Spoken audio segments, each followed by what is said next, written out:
If you give them a chemical test and it has a score, then we're just going to use the score against you, and it'll be much more difficult to beat that at trial than it would to beat a refusal. And if the score is particularly high, if it's a breath test and it's a .20 or over, or if it's a urine test and it's a .25 or over, and you're convicted on that score, you are going to go to jail for 5 days. The judge has no discretion about that.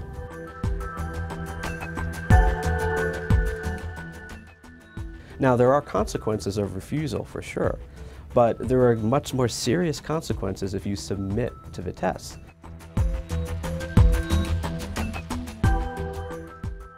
A lot of people tend to overlook the effects of a DUI arrest on their driving privileges in the District of Columbia.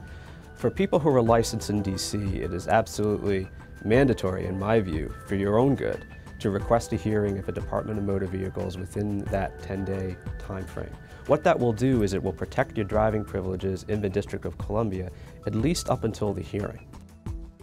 Some folks who are licensed outside of DC figure, well, I don't drive in the district that much, I don't care if I get suspended in DC, I'm just going to let it go. When it comes time for you to renew your license, you are going to have to clear that suspension from the district before you go to renew your license. So I always advise it's to your benefit to request a hearing and try and beat it now instead of simply letting it expire and having to deal with it a couple years down the road when you need to get your license renewed.